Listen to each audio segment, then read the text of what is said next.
उन्होंने जाके डी चौक के ऊपर कंट्रोल किया था, वो खत्म हो गया। रात गए वो हुआ जिसकी कोई तवक्को नहीं कर रहा था। यानी ये किसी के दिमाग में नहीं था कि सीधी गोलियां निहत्ते शहरियों के ऊपर चलाई जा सकती हैं। इसके बारे में सबको यकीन था कि ऐसा नहीं होगा। यानी ये तो सबको पता था कि आंसू गैस की शेलिंग होगी, गिरफ्तारियां हो सकती हैं, टॉर्चर हो सकता है, लाठी चार्ज हो सकता है, वाटर कैनन का इस्तेमाल किया जा सकता है, मिर्चों वाला पानी फेंका जा सकता है।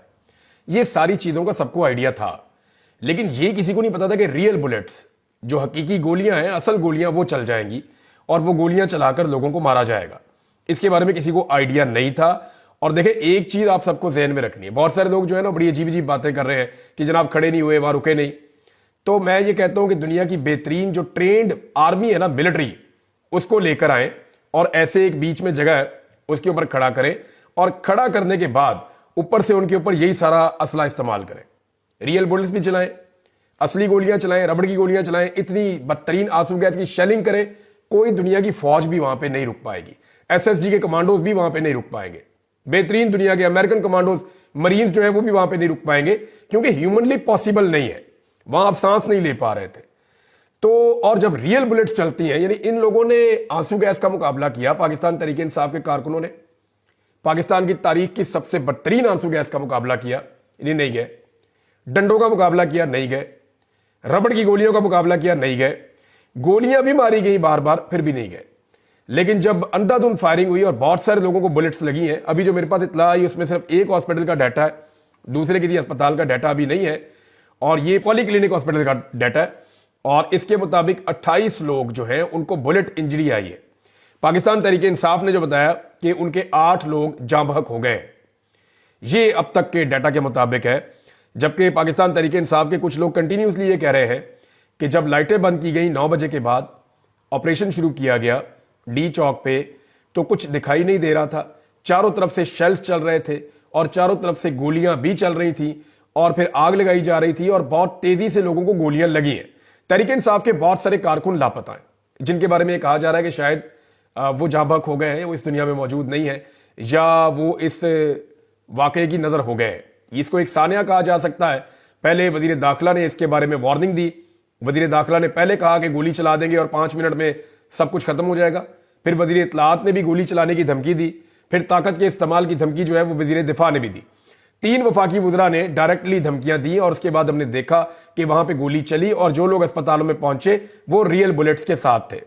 हुकूमत ने यह नैरेटिव कई दिनों तक बनाया कि मुसल्लह लोग वहां पर मौजूद थे, लेकिन किसी एक भी पुलिस वाले या किसी एक भी पैरामिलिट्री फोर्स के बंदे को गोली लगने का वाकया रिपोर्ट नहीं हुआ। दूसरी जानिब से एक भी फायर रिपोर्ट नहीं हुआ।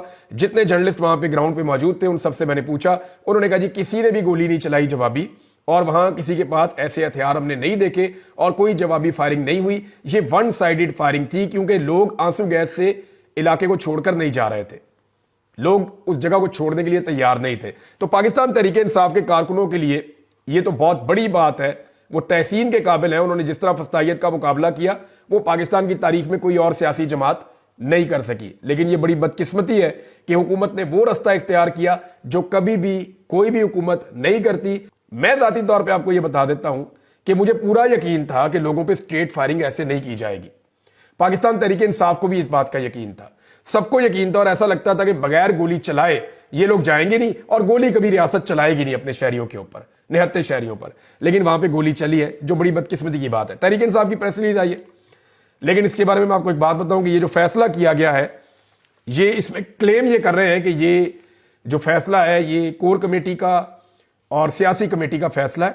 लेकिन मैंने कंफर्म किया कि कोई मीटिंग नहीं हुई, ना तो कोर कमेटी की हुई है ना सियासी कमेटी की हुई है। ये फैसला चंद लोगों ने किया है, उमर अयूब साहब ने, शिबली फराज साहब ने, गौर साहब ने, सलमान अकरम राजा साहब ने, और गंडापुर साहब उसका हिस्सा है, उस कमेटी का जो बनी हुई है इनकी इंटरनल। अब गंडापुर साहब का कंफर्म नहीं है, लेकिन इन लोगों ने यह फैसला किया और फिर यह प्रेस रिलीज जारी की गई।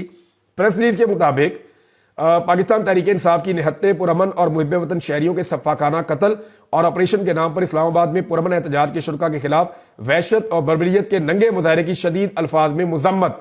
चीफ जस्टिस ऑफ पाकिस्तान से कहा जनाब कि आप इसका नोटिस लें, और वजीर आजम, वजीर दाखिला, इस्लामाबाद और पंजाब के जो आईजीज हैं उनके खिलाफ इक़दाम कत्ल की और कत्ल की FIR दर्ज की जाए, उनके खिलाफ कार्रवाई की जाए। फिर उन्होंने बताया जी कि कैसे मैंडेट चोर फस्ताइयों की ईमा पर सरकारी मशीनरी ने गोलियों से दर्जनों निहत्ते बेगुनाह कारकुनों को सीधी गोलियां मारकर शहीद किया है, जिनमें 8 के क्वाइफ अब तक हमारे पास पहुंच चुके हैं। तरीके इंसाफ कह रही है दर्जनों लोगों को गोलियां लगी हैं और भी लोग शहीद हुए हैं, लेकिन 8 के क्वाइफ अब तक हमारे पास आए हैं। उनमें वो जो बता रहे हैं जी कि अनीस शहजाद दस्ती, मलक मुबीन, औरंगजेब, अब्दुल कादर, मलक सफदर अली, अहमद वली, मोहम्मद इलियास और अब्दुल रशीद शामिल हैं। और इसमें जो मनाजिर हमने देखे नाज़रीन वो इंतहाई अफसोसनाक हैं। जो अस्पताल से मनाजिर आ रहे हैं वो तो हम शेयर भी नहीं कर सकते, दिल दहला देने वाले मनाजिर हैं। ऐसा किसी ने नहीं सोचा था कि रियासत इस तरह गोली चलाएगी। बहरहाल तहरीक इंसाफ ने कहा जी कि हम कोई मुसल्ला जत्था नहीं है या कोई मुसल्ला तंजीम नहीं है कि हम इन चीज़ों का मुकाबला करें, गोलियों का मुकाबला करें। हम पुरअमन शहरी हैं और हम एहतजाज करने के लिए, अपना हक लेने के लिए आ रहे थे और जमहूरी तरीके से आ रहे थे। और हमने तमाम सऊबतें, तमाम रुकावटें, तमाम तशद्दुद और वहशियाना बर्बरियत बर्दाश्त की। हमारे कारकुन डी चौक पहुंचे, मगर अपने शहरियों के लाशों के अंबार लगाने की हम इजाजत नहीं दे सकते।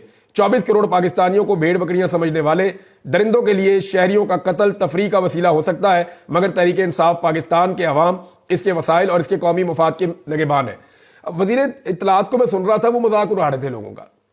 यानी वो वहां पर लाशें पड़ी हुई है, अस्पतालों में लाशें पड़ी हुई है, तहरीक इंसाफ के लोग कह रहे हैं हमारी लाशें गायब की जा रही हैं और बाद में ये कहा जाएगा जनाब हमें पता ही नहीं है वो बंदा कहां गया। तो हमारी लाशें इसलिए गायब की जा रही हैं ताकि जो जांबहक होने वाले लोग हैं उनकी तादाद को छुपाया जा सके, ये तहरीक इंसाफ के लोगों ने क्लेम किया। अब इस वक्त जो तहरीक इंसाफ का अनाउंस है वो ये कह रहे हैं कि हुकूमती मंसूबे के पेश नजर पुरअमन एहतजाज की फिल वक्त मनसूखी का हम ऐलान करते हैं। ये जनाब तहरीक इंसाफ ने ऐलान किया है।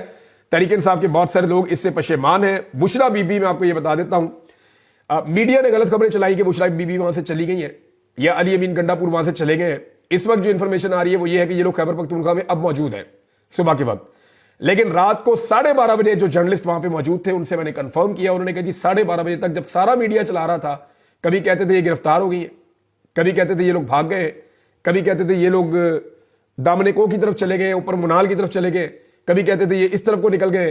तो उस वक्त तक बुशरा बीबी और अली अमीन गंडापुर वहां मौजूद थे और बुशरा बीबी को बड़ा जोर जबरदस्ती से मनाकर वहां से निकाला गया है। जब हालात बहुत ज्यादा खराब हो गए, बिल्कुल अंधेरा हो गया, हर तरफ से गोलियां चल रही थी, लोगों की लाशें गिर रही थी, लोग जो हैं वो जख्मी हो रहे थे, उनको अस्पताल पहुंचाया जा रहा था, बड़े पैमाने पर एम्बुलेंसें वहां पे जो है वो रवाना की गई, वो भी सारे मनाजिर लोगों ने देखे।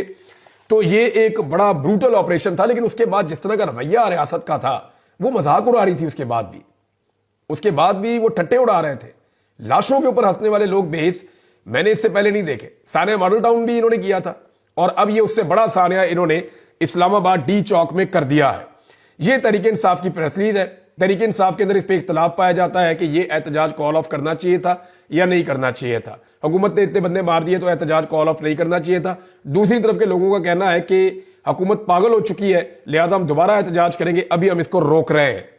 अब इससे होगा क्या, मैं आपको थोड़ा सा बैकग्राउंड में लेकर जाता हूं। मुझे कुछ लोगों ने इंफॉर्मेशन ये देना शुरू कर दी थी और अब मैं वो चीजें आपके सामने रख देता हूं और मैंने इन सारी चीजों को कंफर्म किया। मैं इनके ऊपर